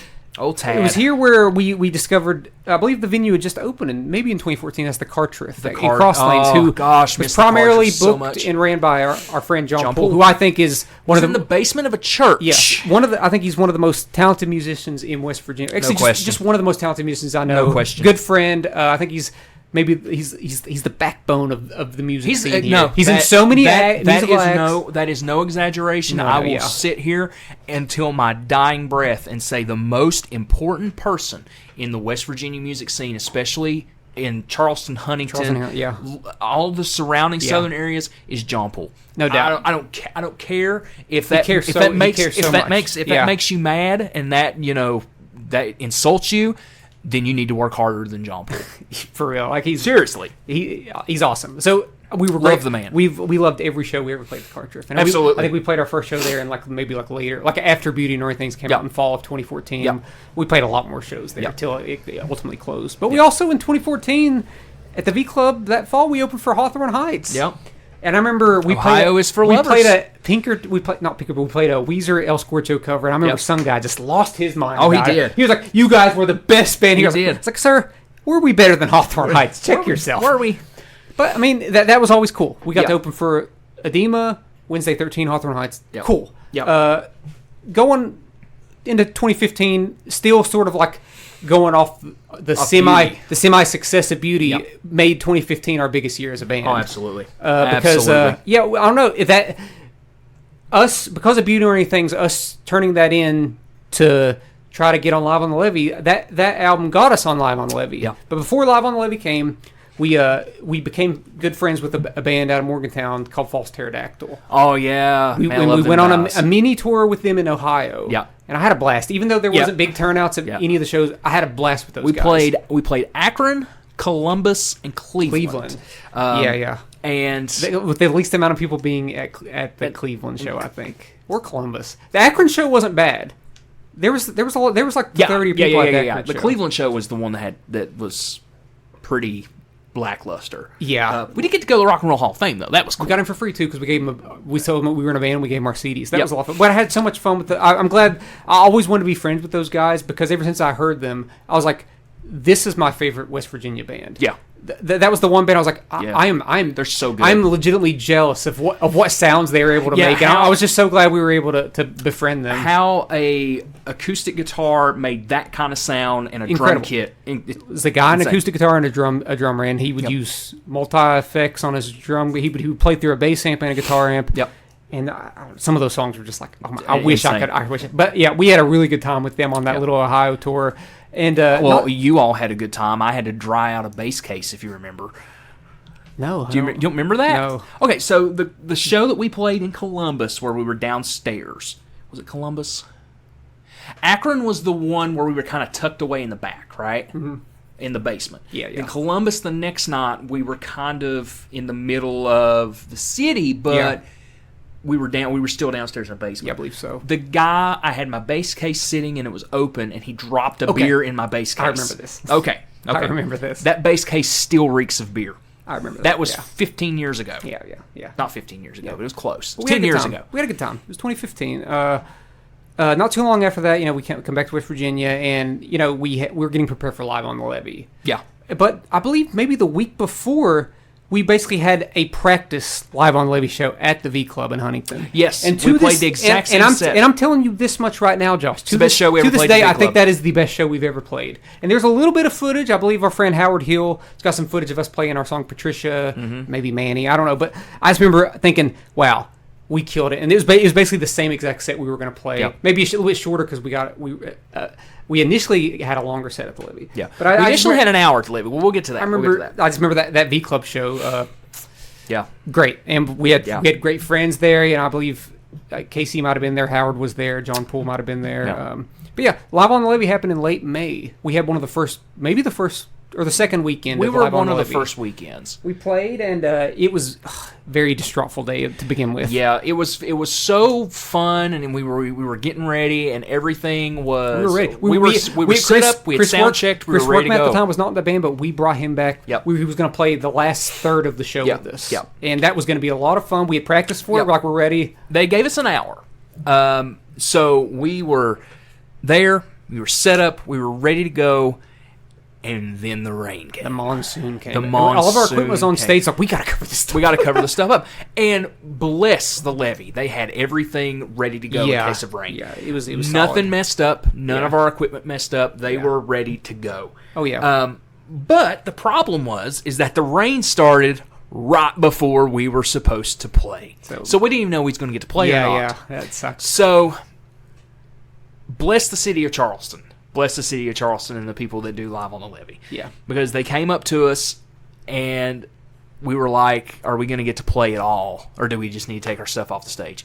And the guy was like, no, we're going to cut your set down, but you're going to get to play. You and I immediately just bum rushed each other, and we were like, we got to figure out what we got to cut. We got to cut songs a song or two that might be a little bit too weird long. and too long. Yeah. Keep one long song. Yep. Keep the basics. If we can only play 35 minutes, we got to keep these songs. These And will be the most attractive songs. And we to the literally audience. said, everything Chris is doing, we're keeping. We got to keep everything Chris is doing because we rehearsed that he's going to be in there. Yeah, he's going to be there. And so we played about 8 songs. Yeah. We played 8 songs. 5 of them, just us. The last 3 were with Chris. Yeah. Which you can go watch that on YouTube if you like. I think the last song and a half is cut. Yeah. Unfortunately, because I really think the last song was. I don't even know who filmed it. I think one of Nathan's relatives filmed that. Yeah. So, anyway, Live on the Levee happened. That was. It was great. I think that's honestly, and we played wasn't to the best we played. lot of people. There was some nerves, and there would have been even more people if it wouldn't have rained. I think we played for about 700 people. Yeah, I think there would have been over 1,000. Yeah, but that was still by far the most people we played for. We played. I thought we played a really cool set. Like I said, the nerves were there, but Chris came on stage. I feel like the first half of this first song he played on, which was T. His guitar wasn't working or something. No. You can watch the video. He's like, is this not working? Eventually, it comes together. And we had a lot of our friends right there at the front. Oh yeah, cheering us on. It was just a great community of people there. That helped with the nerves for me, was having Casey them and right John there, and all them right there, because it was a feeling of comfort of having those people there. And I appreciate them being there. That was great. We had a lot of fun with that. There was another story here, but I'm cutting it. I think we should cut it because it's not band related. It's not band related. Toledo? It was Toledo. We can keep that for another time because I feel like we are running along. We need to get into this other stuff. And Toledo isn't. We're an hour 12. Yeah, we need to cut it. Let's cut that. Let's we'll save that for another. 2015, I thought was a super solid year. We had started writing. We started writing new material in 2015. Mm-hmm. Surprisingly, to me, it was material that was more. It was even more ambitious than Beauty and Ordinary Things. Oh God, yeah. It was more ambitious, and we were like, "This is what we need to do. This can be conceptual." We backtracked. Is what happened. No. We backtracked. This wasn't backtrack. The stuff that we had initially written was not backtrack. It was greater than the Beauty and Ordinary Things stuff. No. I felt okay. Lucid Dreams is great. No. Is that what you're talking about? See, you're not letting me get to it. Okay. We initially started writing stuff, and it was going to be our next stuff. But we were like, okay, let's cut this into 2 parts, and then the second part never happened. Right. We ended up keeping the more simple songs, which are good. Right. That's what I was getting ready to say. But we had written like a basically like we wrote a concept record. We were going to do a concept EP where all the songs connected. Yeah. And eventually, one of those songs did come out on our last album, and the other song, another song came out later. But we'll talk about. But they were all going to connect, and I was like, yeah, this is the right move after Beauty, because those songs weren't necessarily like reliant on a chorus. Or they were all over the place, and it was like, this is a little bit more artistic and it's a little bit more ambitious. But we ended up being like, let's play it safe. Yeah. And we ended up doing more normal songs, which I liked. And I really the problem is too. The problem is that the initial idea was to have Lucid Dreams 1, Lucid Dreams 2, and then when it was done, squish them together as an album and make the album and put them in the right running order and all that. So what problem with that is that if you have a continuation of a story and you bit and piece it in everywhere, it doesn't work as a conception. And that's my fault. I will always take blame for that. But you take away the concept, songs are pretty good. Yeah, I mean, I like Lucid Dreams. That was our first time recording with Brian Hensley, who I talked about, who worked at Shamrocks. Great experience. The songs were obviously more raw because somebody just didn't take our songs and change them completely. Right. And that might be a problem with some people. It does feel like less expensive than Beauty and Ordinary Things, but it also feels more like what we'd sound like live. Right. And I appreciate that. Right. There's some great stuff on there. Yeah. We're in 2016. So we're going to talk about our favorite songs later, right? Yeah, sure. So I'll wait till then because there's some of the songs I'd like to talk about, but we don't need to now. Okay. There was a shift in sound. I thought people liked it, but they weren't as hot on it as Beauty and Ordinary Things. I think the somewhat problem understandable. Was, I think the problem was that we tried to get too ambitious after Beauty and Ordinary Things. Well, Lucid Dreams wasn't that ambitious, though. It really wasn't. I feel it could have been. Aside from, I wish, like for instance, like eventually it had a song called B on it, which I thought was ambitious. And even though I do really like that song, it ended up not being as good as I was hoping it was going to. I thought it was going to be our best song. Yeah. And it might be top 10, but I don't think it's best. A lot of the songs are pretty normal, though. Yep. Verse, chorus, verse, bridge. I mean, and that wasn't like that on Beauty and Ordinary Things. There was like literally 2 songs on Beauty and Ordinary Things, and that was Find a Wife and Pure Beauty. Those were like the only 2 songs that did that. And, we decided to do a little bit more normal structured songs on Lucid Dreams. I thought some people appreciated it, but other than that, 2016, I can't necessarily remember a lot other than that. We played shows, we played shows at the Carter. We played shows with our friends. Here's what happened in 2016. In 2016, also what didn't help us was we oversaturated ourselves. Probably. We were playing a show almost every other week. Yeah. And it got to the point where I was starting to get burnout. Mm-hmm. Bad burnout. I wasn't going to leave. I was going to push through it, but I was starting to get really bad burnout. Yeah. Just because we were doing so much so fast. Yeah. But anyway, 2017, though, was when Lucid Dreams came out. It came out in 2016. Summer 2016. Well, on Spotify it says 2017. So. Well, it came out 2016. That's when B was added. Yeah, we put B because it wasn't initially on Lucid Dreams, but then we put it at the end. Yeah. I have 2017. Besides 2017, I don't remember 2017 because 2017 was when I started my job at the movie theater. I started working night shift. Yeah. And I don't know what it is. A lot of those 2.5 years working there, my memory just like not that good. Not great. My memory's not that good either. It's difficult. I remember us playing shows. I remember playing shows and getting back at 1 a.m. and going to work. Yeah. And I didn't do that. Terrible. They only did it a couple times. Like, what? I'm just going to request off. But I remember doing that and not having a fun time.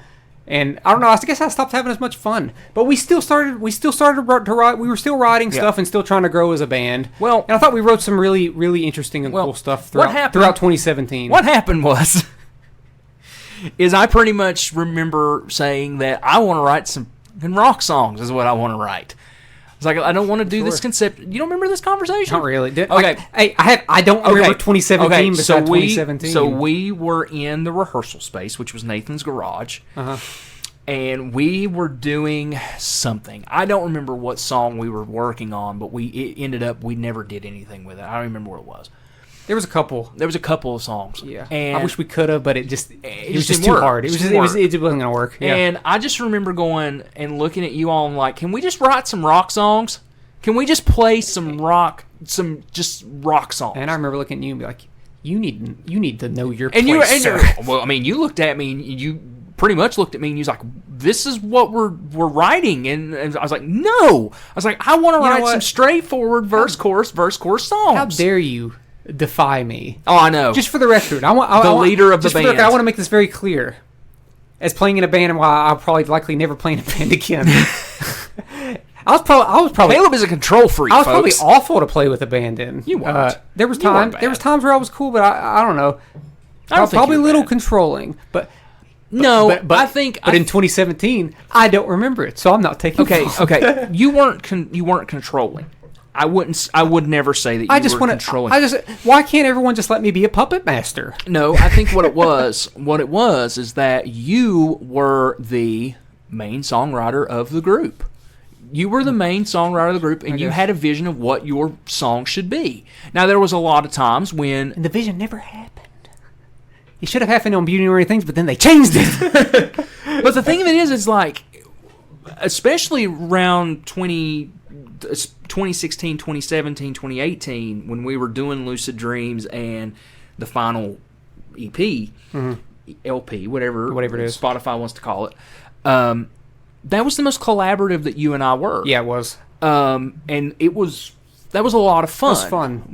And it was one of those type of things where you would come in with a riff or you would come in with a concept and you and I would build upon that concept. And that was a lot of fun. Yeah. And the thing of it is that with us, we never said, well, he wrote the song or he wrote the words or he did this. We always said it was a collaborative effort between the four of us. I wrote every single word to Dry Den's Toast. I would take full responsibility. No, especially on that last album. It was just, on that last album, it was and I believe that 2017 was around the time when I learned that I need to put a chorus effect on my guitar on every single song. And I have not stopped. Well, and the thing of it is that because we're kind of like skipping 2017 going into 2018 because 2017 was a lot of writing the final EP. Yeah. And the thing of it is that with that EP, a lot of that was wrote out of jams. Sure. Hastings was wrote Especially out of a Hastings. jam. Hodgepodge was wrote out of a jam. Yeah. Cycle. Red, I remember. Cycle. I remember was starting. kind of. Well, I remember playing the opening riff to Cycle, and we all just kind of joined in on it. Red was done. You had Red, and I had Room, and you had Room, and obviously Eradication was we recorded before Lucid Dreams. We recorded the music to Eradication in 2015. That was going to be part of that ambitious like trilogy of songs. And we ended up like, let's bring that back. Yeah. That was always my favorite song live, and we brought that back, and that was super. That was a great point on the album for me. Right. And that kind of was not necessarily a jam song, but it was wrote. But it's almost like that song itself is like a 3-act, 4-act structure. Yeah. Speaking of Beau is Afraid, it's an anxiety riddled little story there. But yeah, I thought that we really delved into like a new 80s new wave sound on that. Yeah. Also doing a lot of art rock. I listened back at some of it. I think we could have done some of it better. Right. Looking at it when it was released in 2018. That's the thing. Since we're branching off into this and post band now, I look back at a lot of this stuff and knowing the knowledge that I have now with me recording my own stuff. Yeah. I would have been so much better at knowing properly how to track vocals. Yeah.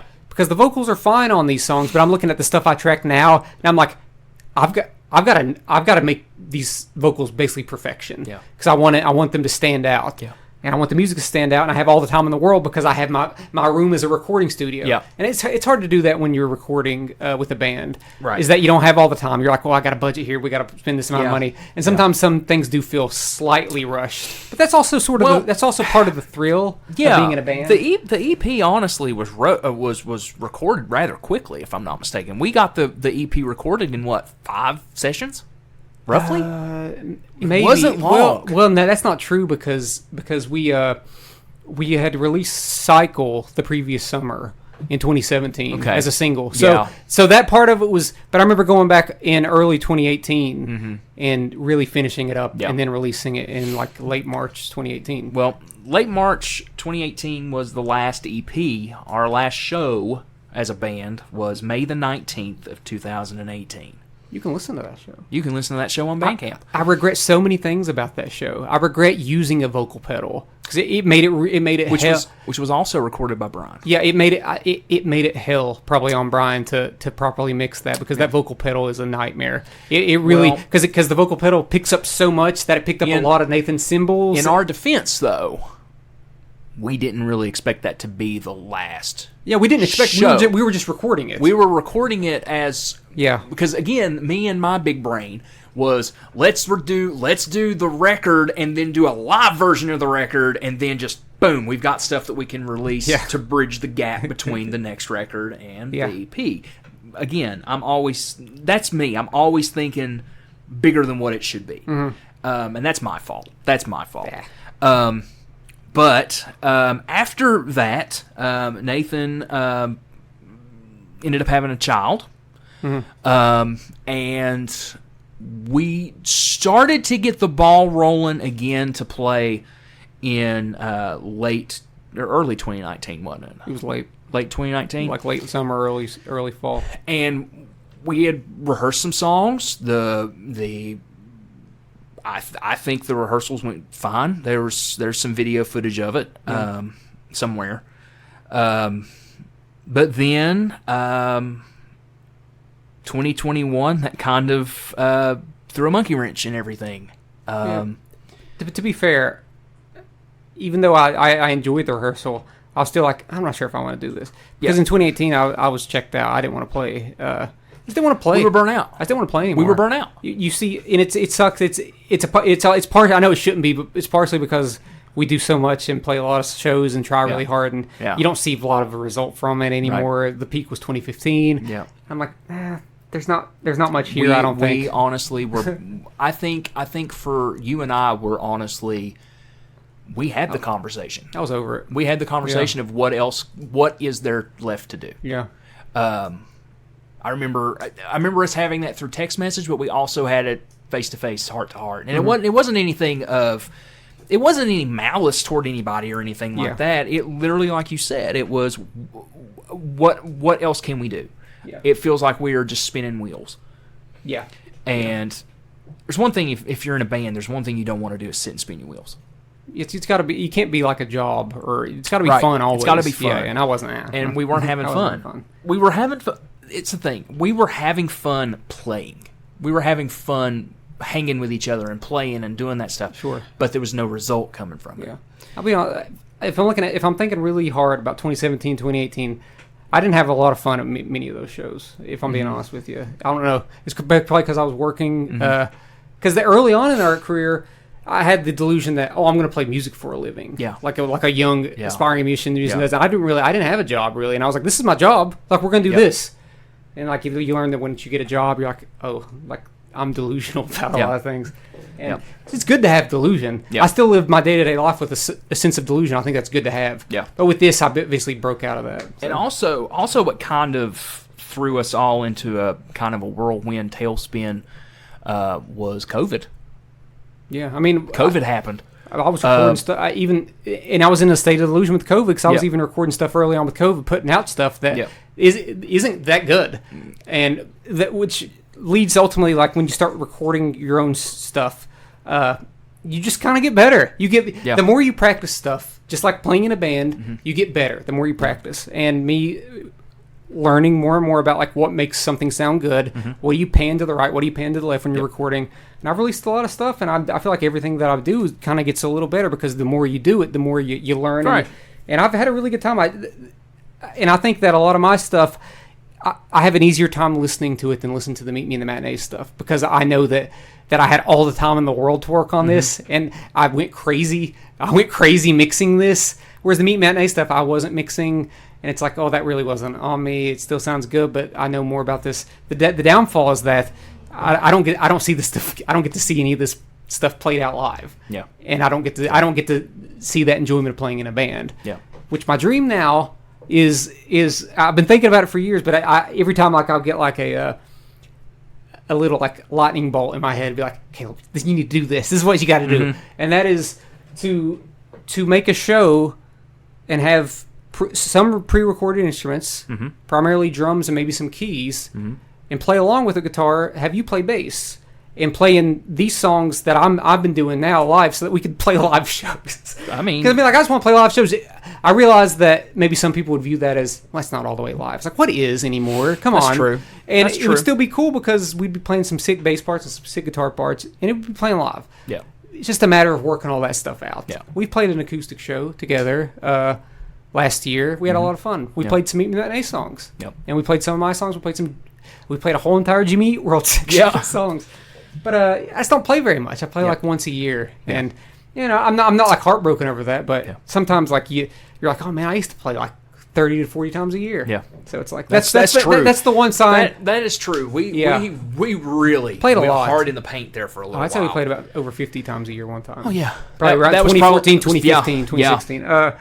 But yeah, I'm recording stuff now and I'm loving it. And I would love to see it played out. And my ideal world would be like all the people that I love the most come be like, Caleb, I know these songs. I just listen to them. I learned them. Yeah. Let's play them live. Like, yeah, let's do that. I just don't. The hassle of starting a band is just like, oh god, and it drama. But we're older now, so you never know. But, you never know. So don't be surprised if I'm like, Josh, get out your bass. We're gonna play basically karaoke to a drum track on these songs here. It's gonna start off with a click track, and we're gonna be on time. It's gonna be great, and people's gonna love it. And we're gonna have a TV behind us playing random movies, just to make it seem theatrical. Yeah. But yeah, that's the band, and that's our music. We're not done yet. You're right. I did have one more thing to say, and that is we are not pop punk. There were people that said that, and every time I took resentment. That's not because I hate pop punk. It's just like what world are you living in? Where are your ears? Well, what I was gonna say, and one person used it as an insult, and I'm still angry about that. Who used it as an insult? You can tell me later. Nah, later. I'll tell you later. Okay. Yeah. But anyway, 2021. Nathan passed away. We know that. Mm-hmm. So that was kind of the end. Yeah. That's the end. Yeah.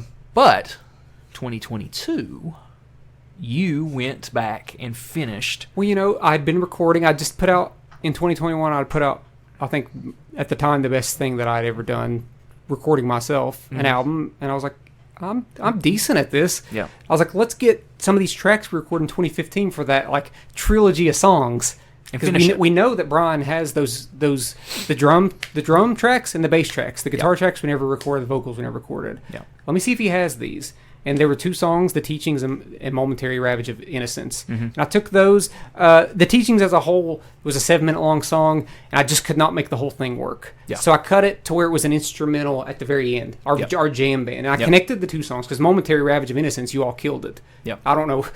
That was a long time ago, but you all must have brought it that day. There was no click track. Yeah, you all were no click track. We were just playing. Click track. We were just playing. We did it, and I recorded it. Put a lot of guitar parts in, a lot of keyboard parts, a lot of acoustics. I tried to go all out, and I spent several months mixing it. I put it out July or something like that. It out, and I still think more people need that. I love that. I love that because these were songs I always wanted out. I thought that you guys did an amazing job tracking it, and thank you. And I just always, the times that we played these songs for a year, I had a really good time playing them, and I was like, these songs people need to listen to these sons, and listen to them. Yeah. They're together on Spotify. It makes one long track. It's like over 7 minutes long together, but I love them. So listen to those. Well, Caleb, that's Meet Me in the Matinee. That is the history of our band, or at least the stuff that we've talked about. I mean, there could be more that we've just forgotten over the last 15 years. Those stuck out the most to me, though. Caleb, real quick, we're going to go through and name our top 10. Now is the part where we get egotistical, because this whole episode's we're also gonna we're putting a playlist up to show people like, hey, these were the songs we think you should listen to. Right. And I don't have a daggone song from from Real or Fantasy. Oh God. Oh Lord. Now I have started the playlist. Oh no. I have started the no. playlist, and I did put one song from Real or Fantasy on that playlist though. Oh no. And that was Rubik's Cube, but it's not on here though. Oh, no. I'm gonna go through my honorable mentions real quick. Okay. Don't freak out when when I name some of these. Okay. Okay. Buddy, I'm not. Trust me. When Okay. you hear my top 10, you're gonna be like, So- "Why is that So there?" I'm gonna go ahead and list the number beside these two. 15. Okay. Cycle. Really? Yeah. Really? Yeah. Oh my God. Okay. 14 Rare Teeth. Okay. 13 Hodgepodge. Okay. 12. Okay. 12 Existential Reflections. Let me say something about Existential Reflections. I like that song. You are killing me. I like You Existential. are already killing I like me. Existential Reflections so much more now than I did in Oh 20. yeah, dude, it's a great song. I think that is. I look back and look at what I meant when I was writing that song. I was like, oh my God, that was a pivotal moment in my life. Yeah. And I just think that's such an interesting song. I wish it could have made my top 10, but it just didn't. And Number 11 is Popcorn Button. Dude, I had a. Are you on crack? Man, I had a tough time with Are this. you on crack? Maybe a little. I think you are, dude. So do we want to? Do you? I'll give you mine. Okay. 15 Flows Like Water. Oh my God. 14. I can't listen to Flows Like Water. 14 Dry Gin's Twist. Oh my God. 13 T. What? Are we pranking each other? No. 12 Drone. 11 Headbox. You know what, Josh? You just don't get my band. You don't get my songwriting. Go ahead. Okay? Number 10 for you. Are we going back and forth or just? Yeah, back and forth. My 10 is Manny. Are you serious? Yeah, it barely made it. Are you serious? Yeah, I love Manny, but it's 10. 10 is Eradication. Are you serious? Man, we're not on the same page. We are way off. I didn't think we was going to be though. Okay. I thought we would have at least some that My were nine, close. which one we was recording, I was like, this will be number 1. It's not. It's B. B's my Okay. number 9. My number 9 is Room. Didn't make mine. Really? At all? No. It's my least favorite on that EP. Wow. I thought it's our least tightest song on that last EP. But it's still such a damn good song. It is a good though. song, but it was probably better live. Okay. My number 8, which I didn't think it was actually going to make this, but I listened to it, I was like, man, this song's hard. Okay. That's Hastings. Okay. And here's why. Okay. We had flirted with the idea of doing a shoegaze song before with Drone, but Hastings really hits the dirty shoegaze. That's really our only true shoegaze song. It hits the dirty. And I have capitalized that on a lot of my solo material ever since. It's dirty. It's heavy, though. What's your 8? My 8 is Hodgepodge. Okay. Okay. My 7 is Pure Beauty. Okay. I thought that was a staple. It was usually like our closer, and I thought we were better at live. My 7 is B. Oh, you like it more than My me. 7 is B. B. Yeah, B's. Yeah. B. I really wish we could have made the whole explosive ending a little bit better. But Yeah. But I do like just that. need a lot of layers. That's and we really just didn't have the- heartfelt, We just didn't have the time. interesting song. Yeah. We just didn't have the time. My 6 is Drone. Okay. Drones. We could never do it live. I hate that we couldn't. So I was struggling so hard between B and Drone. I was struggling so hard. I decided Drone was more pivotal for me. Here's the thing. I love my bass part in Drone. I love that song. But I just think B just encompasses I really everything like that we tried to do. Drone was really the first attempt at a shoegaze song Yeah. we ever had. And I forgot what effect Brian made me use on that guitar solo, but that mixed with the bass and the drums and the rhythm guitar, that solo section just sounds so good. It might be like the best sounding section of any song that we have. I remember hearing that mix for the first time. I was like, holy cow, this is incredible. It's pretty good. What's your 6? Pure Beauty. Okay. Yeah. I'm surprised. At first, I thought Pure Beauty was going to be really, really high for me. But I did too. But it ended up not being. I did too. It ended up not being. I did too. My 5 is T. I don't know why you don't have T on. Okay. I think that's insane. T was the first song that me and you wrote together lyrically. And here's what's so interesting about T is that it's so ambitious and there's not a chorus to be found. There's not. And that was such a fun song to play live. And it was. I thought that's one of the best songs on Beauty and Everything. Here's the thing. Love it. I think it's. I hate to say this, but I think it is the burnout on it because we played it every single show. Every show we played. Just think about that combo of T and Pure Beauty we do sometimes. So it was good. sick. Yeah, it was sick. Maybe you should change your list. My number 4. I haven't done my number 5. Okay, my bad. Number 5 is Patricia. Yeah, I don't have that on here, but it's great. Yeah. I still love Patricia. I thought we did it better live than the album version. Yeah, absolutely. My number 4. Tell you, we killed it on the Levee. That was the show. With we Patricia. Opened with it. Yeah, we opened with it. Number 4 is actually, it's the sound and mix that I like the most, and I hate to say that because it makes me sound like an egotistical maniac. Oh God. My number 4 is the teaching / momentary ravage of innocence. Okay. The song that we were just talking about that I mixed. I just had so much I had so much free time on it. Can I be honest with you? I've listened to it one time. Uh-huh. It's hard to go back and listen to it. Oh, really? Right now.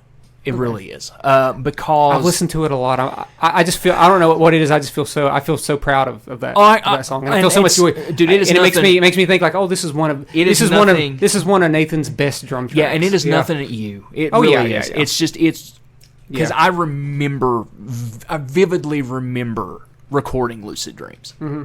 And there are hours and hours and hours of video. Yeah, where we recorded that, and I still have it. And I've wanted to go back and watch it, like just watch bits and pieces of things that we had. I just can't do it yet. Mm-hmm. I can't do it yet. Yeah, and that's the reason why it probably would be higher. Yeah, but right now it's just I've listened to it one time. I understand that. Yeah, bawled like a baby when I listened to it, and then I haven't listened to it since. I get that. That with anybody who that might be why it's not. A lot of people haven't talked about it. Maybe they've only listened to it one time. Maybe I've had to listen to it 1,000 times. Oh, I know because I became a crazy person trying to make this song sound as good as I possibly can. There's still things where I'm like, the vocals could probably be down a little lower. Maybe I need to add. Maybe I'll do a remix. Yeah. I'm choking. I'm choking on my words here. What's your 4? My 4. This might shock you. Hugh. Really? Yes. I do really like Hugh. Yes. There's elements of it that I don't love. I think the second half of Hugh is just so good. That's what I'm saying. And that outro is really, really great. There's some, I don't know. There's some stuff there. Especially, it feels the album version feels very messy to me. But it's I think that's why I like it, though. Still good, though, yeah. I think that's why I like it, because it's just controlled chaos. It is. Especially it's controlled chaos. Especially like the distorted vocals. I don't know why. We're like, put distorted vocals on that. I know why we did that. I didn't like the way that the vocal sounded. No, but so we hide that. The vocal distortion idea was my idea. Was it? Yes, okay. Because we were talking to Brandon, and I said, "Can you make him sound like he's talking through a what is this thing's called? A megaphone?" Yeah. And he was like, "Well, I don't know, I might be able to do that." I was like, "Do that." And then we forwarded to the guy mixing it. Yeah, I was like, "Make sure you put like a megaphone effect." Okay, my next 3 are 3 that you've already. Okay. My 3 is Dryden's Twist. Okay. It was the first song I wrote for Beauty and Ordinary Things. It was the song where I was like, this song is about everything to do with playing in a band. Mm-hmm. And this was the song that I was like, we need to learn the song or I quit. And we learned it. And I listened to it the other day. I was like, this song is so... We go to so many interesting places on this song. We do. I really love it. I do. I love that one. What's your 3? My 3 is Popcorn Button. How in the hell is that not in your top 10? I do really like it. That... Content-wise is similar to me to Dryden's Twist, and I just like Dryden's Twist so much more. It's just Popcorn Button was a way easier song to play live than Dryden's Twist. We struggled with Dryden's Twist live. We did. Yeah, we did. It was harder. Okay. My number 2 is Headbox. Okay. I think from an objective standpoint, I think it's the song that represents us as a band the most. But if you play the same old things, exactly, would it be enough to save you? Headbox, similar to a few songs on Beauty and Things, is about the band. Mm-hmm. And I don't know, it goes through so many different areas. It's autobiographical. It's very good. I don't know. I listen to it, and the end of it always makes me a little emotional when I listen to the end of it. I think it's like a really good album. Yeah, I listened to it again the other day. I love that one. And I was like, oh, I played it at different now. I played it at they asked me to play at the Nathan Memorial Show at the Loud, which was the V Club, and that was the last song I played. That's a tough one because the outro is always gonna feel a certain way. And that's the thing now. It's hard to go back and listen to some of these songs and think that I hate to bring the mood down, but that he's not here. Yeah. and that you can't just message him and be like, man, I went back and listened to Matinee today, and I did this not too long ago, not too long ago, but a few weeks before he died. I sent him a message, and I was like, man, we were a pretty cool band. We were pretty good. I was like, I was listening to our stuff today. I was like, and it sucks now that you can't message him and be like, dude, that drum part on Momentary was sick. You did a really good part on that. You did a really good job. And that you can't give him that prop. Yeah. And it sucks. Yeah.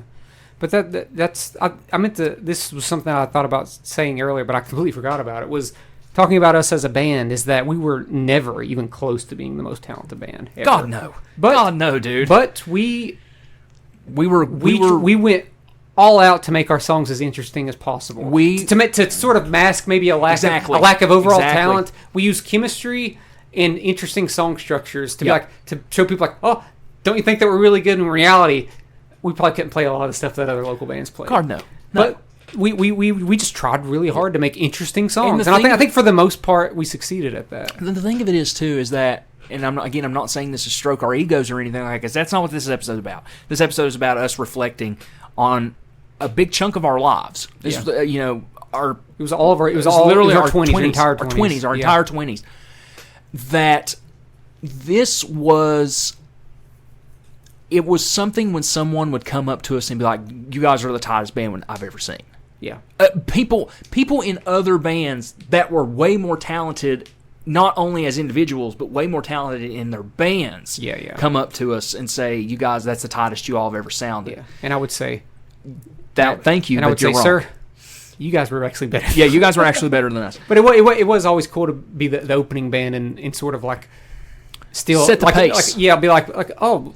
We didn't expect that from that band. That was always cool. My number one is Eradication. I haven't done my number two. Oh. My number one is not Eradication. What's your number two? My number two is Cycle. Is it? Okay. Yes. Okay, but go ahead. Your number one is Eradication.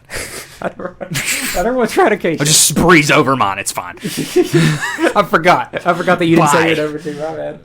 Anyway, your number one is Cycle's Eradication. Cool. Like I said, I have Cycle at 15. No. It's cool. It's just, it's cool. Yeah, it's fine. It's fine. It's fine. Eradication. I just think artistically, it's the most disturbing, darkest, and interesting song we ever did. And I'm glad we went back and was able to put that out on the last album. Yeah, that's it. And I really loved playing. That kind of set. I really loved playing that weird song in front of 700 people at the levee. Dude, here's the thing. That song was going to come out one way or the other anyway, because that was kind of the cat. When we talked about the EP, that was the first thing. It was like, Eradication's got to go on. Eradication's great. Yeah. Love that one. Because it was done. We were just sitting on it. Do you remember? I believe we played one show where, I said the teachings, which I ended up cutting to like a minute and a half. Yeah. But we played the 7-minute long version of the teachings, connected to Momentary, then connected to that to Eradication. We played that straight through. We opened the show with that. Yeah. We would do some wild, questionable things sometimes. That was our 2112. And I remember one person that I respect a lot said that was really cool, and I was like, that's all I wanted. I don't care if anybody says anything else. Who said that? It was our friend Bevar. Oh yeah. He's like, that sounded really cool. I love Bevar. But yeah, that's our. What's your number one? My number one's Manny. How can it not be your number one? Well, Manny really, it's my number 10. How is that not? It is a very exciting song. It's just not. It's just not. I don't know. There was other Beauty songs that I liked more, But I do think that set the pace for our Beauty sound, 'cause it was the first song that people heard a recording from for us. And that let people know, hey, this is going to be the sound on the next album. This is going to be. Brace yourself. And I really do. There's nothing that I don't like about Manny. There might be like one lyric that I don't love in it, but that's about it. Yeah. Yeah. Okay. That's Meet Me in the Matinee, and we're not pop punk. We're not pop punk. No, we are not. And we don't fit in. We don't fit in.